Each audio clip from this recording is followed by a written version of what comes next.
شروع اللہ کا نام لے کر جو بڑا مہربان نہایت رحم والا ہے۔ یہ پیغمبر جو ہم وقتاً فوقتاً بھیجتے رہے ہیں، ان میں سے ہم نے بعض کو بعض پر فضیلت دی ہے۔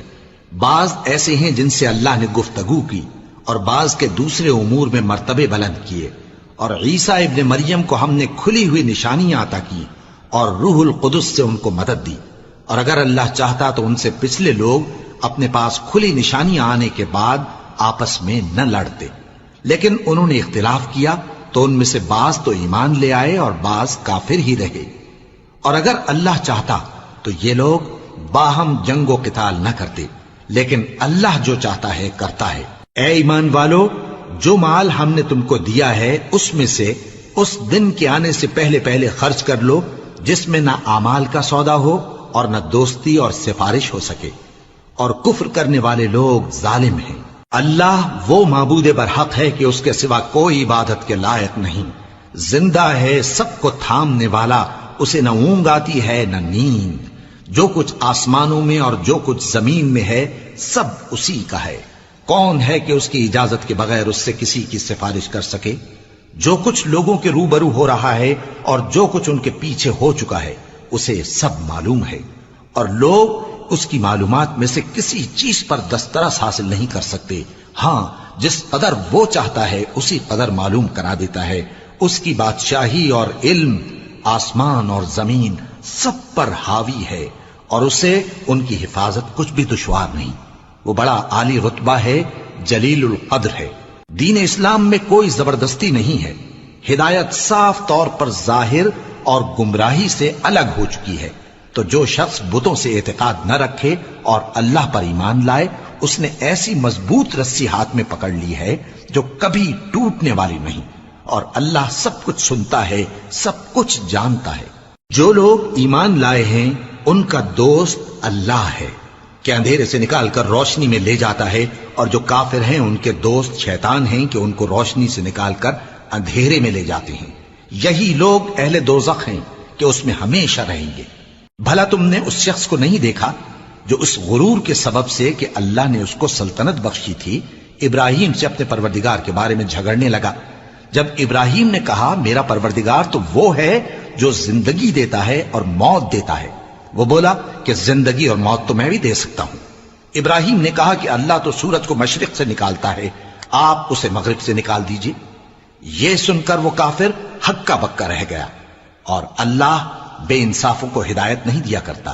یا اسی طرح اس شخص کو نہیں دیکھا جس کا ایک بستی پر جو اپنی چھتوں پر گری پڑی تھی گزر ہوا، تو اس نے کہا کہ اللہ اس کے باشندوں کو مرنے کے بعد کیوں کر زندہ کرے گا؟ تو اللہ نے اس کی روح قبض کر لی اور 100 برس تک اس کو مردہ رکھا، پھر اس کو جلا اٹھایا اور پوچھا تم کتنا عرصہ مرے پڑے رہے ہو؟ اس نے جواب دیا کہ 1 دن یا اس سے بھی کم۔ اللہ نے فرمایا نہیں بلکہ 100 برس مرے رہے ہو، اور اپنے کھانے پینے کی چیزوں کو دیکھو کہ اتنی مدت میں مطلق سڑی بسی نہیں، اور اپنے گدھے کو بھی دیکھو جو مرا پڑا ہے۔ غرض ان باتوں سے یہ ہے کہ ہم تم کو لوگوں کے لیے اپنی قدرت کی نشانی بنائیں، اور ہاں گدھے کی ہڈیوں کو دیکھو کہ ہم ان کو کس طرح جوڑے دیتے اور ان پر کس طرح گوشت پوست چڑھائے دیتے ہیں۔ جب یہ واقعات اس کے مشاہدے میں آئے تو بول اٹھا کہ میں یقین کرتا ہوں کہ اللہ ہر چیز پر قادر ہے۔ اور جب ابراہیم نے اللہ سے عرض کیا کہ اے پروردگار مجھے دکھا کہ تو مردوں کو کیوں کر زندہ کرے گا، اللہ نے فرمایا کیا تم نے اس بات کا یقین نہیں کیا؟ انہوں نے کہا کیوں نہیں، لیکن میں دیکھنا اس لیے چاہتا ہوں کہ میرا دل اطمینان کامل حاصل کر لے۔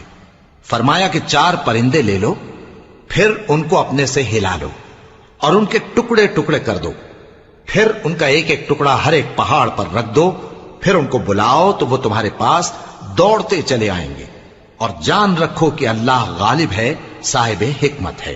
جو لوگ اپنا مال اللہ کی راہ میں خرچ کرتے ہیں ان کے مال کی مثال اس دانے کی سی ہے جس سے 7 بالیں اگیں اور ہر ایک بال میں 100 دانے ہوں، اور اللہ جس کے اجر کو چاہتا ہے اور زیادہ کرتا ہے، اور اللہ کشائش والا ہے، سب کچھ جاننے والا ہے۔ جو لوگ اپنا مال اللہ کے راستے میں صرف کرتے ہیں پھر اس کے بعد نہ اس خرچ کا کسی پر احسان رکھتے ہیں اور نہ کسی کو تکلیف دیتے ہیں، ان کا صلہ ان کے پروردگار کے پاس تیار ہے، اور قیامت کے روز نہ ان کو کچھ خوف ہوگا اور نہ وہ غمگین ہوں گے۔ جس خیرات کے دینے کے بعد لینے والے کو ایذا دی جائے اس سے تو نرم بات کہہ دینی اور درگزر کرنا بہتر ہے، اور اللہ بے نیاز ہے، بردبار ہے۔ مومنوں، اپنے صدقات و خیرات احسان رکھنے اور ایذا دینے سے اس شخص کی طرح برباد نہ کر دینا جو لوگوں کو دکھاوے کے لیے مال خرچ کرتا ہے اور اللہ اور روز آخر پر ایمان نہیں رکھتا، تو اس کے مال کی مثال اس چٹان کی سی ہے جس پر تھوڑی سی مٹی پڑی ہو اور اس پر زور کا مے برس کر اسے صاف کر ڈالے۔ اسی طرح یہ ریاکار لوگ اپنے اعمال کا کچھ بھی صلہ حاصل نہیں کر سکیں گے، اور اللہ ایسے ناشکروں کو ہدایت نہیں دیا کرتا۔ اور جو لوگ اللہ کی خوشنودی حاصل کرنے کے لیے اور خلوص نیت سے اپنا مال خرچ کرتے ہیں، ان کی مثال ایک باغ کی سی ہے جو اونچی جگہ پر واقع ہو، جب اس پر زور کا مے پڑے تو دگنا پھل لائے، پھر اگر مے نہ بھی پڑے تو خیر پھوار ہی صحیح، اور اللہ تمہارے کاموں کو دیکھ رہا ہے۔ بھلا تم میں کوئی یہ چاہتا ہے کہ اس کا کھجوروں اور انگوروں کا باغ ہو جس میں نہریں بہ رہی ہوں اور اس میں اس کے لیے ہر قسم کے میوے موجود ہوں، اور اسے بڑھاپا آ پکڑے اور اس کے ننھے ننھے بچے بھی ہوں، تو ناگہاں اس باغ پر آگ کا بھرا ہوا بگولا چلے، پس وہ جل جائے۔ اس طرح اللہ تم سے اپنی آیتیں کھول کھول کر بیان فرماتا ہے تاکہ تم سوچو اور سمجھو۔ مومنو، جو پاکیزہ اور عمدہ مال تم کماتے ہو اور جو چیزیں ہم تمہارے لیے زمین سے نکالتے ہیں ان میں سے اللہ کی راہ میں بھی خرچ کرو، اور بری اور ناپاک چیزیں دینے کا قصد نہ کرنا کہ اگر وہ چیزیں تمہیں دی جائیں تو بجز اس کے کہ لیتے وقت آنکھیں بند کر لو، ان کو کبھی نہ لو، اور جان رکھو کہ اللہ بے نیاز ہے، خوبیوں والا ہے۔ شیطان تمہیں تنگ دستی کا خوف دلاتا اور بے حیائی کے کام کرنے کو کہتا ہے، اور اللہ تم سے اپنی بخشش اور رحمت کا وعدہ کرتا ہے، اور اللہ کشائش والا ہے، سب کچھ جاننے والا ہے۔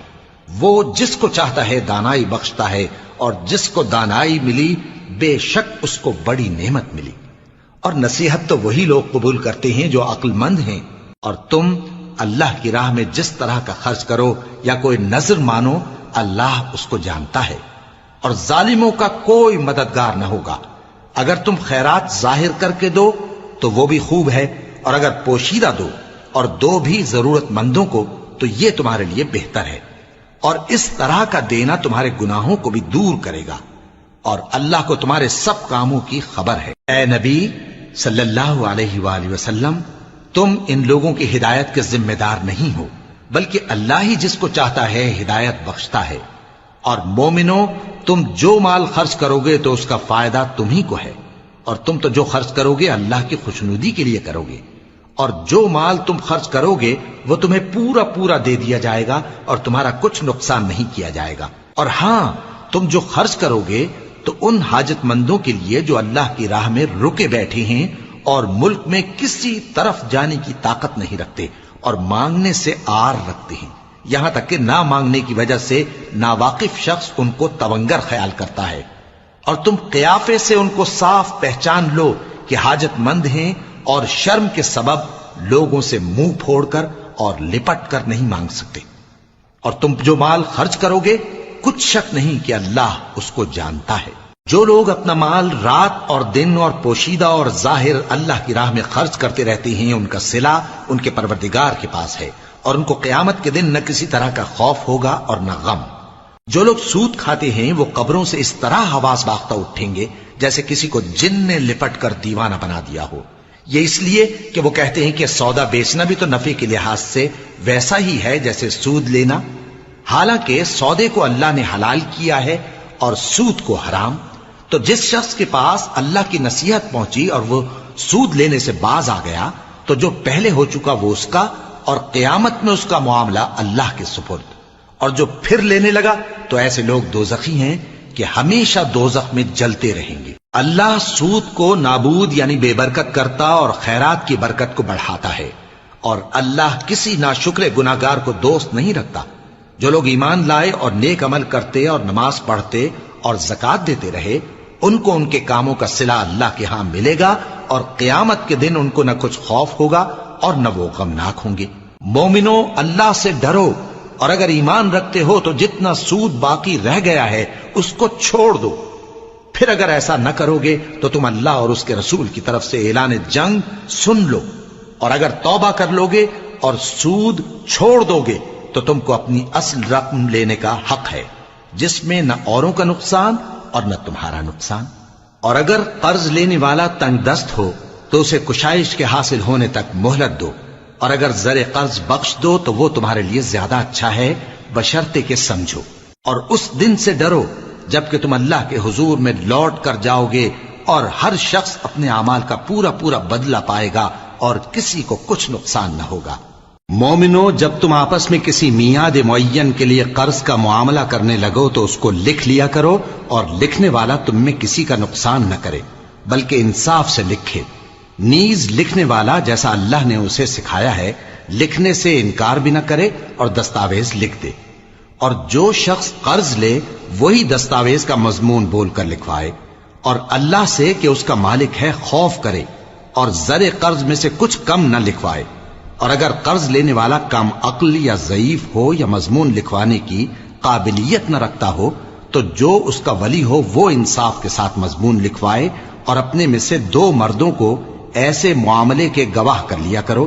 اور اگر 2 مرد نہ ہوں تو 1 مرد اور 2 عورتیں جن کو تم گواہ پسند کرو کافی ہیں، کہ اگر ان میں سے ایک بھول جائے گی تو دوسری اسے یاد دلا دے گی. اور جب گواہ گواہی کے لیے طلب کیے جائیں تو انکار نہ کریں.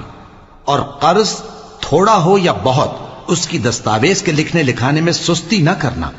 یہ بات اللہ کے نزدیک نہایت قرین انصاف ہے، اور شہادت کے لیے بھی یہ بہت درست طریقہ ہے. اس سے تم کو کسی طرح کا شک و شبہ بھی نہیں پڑے گا.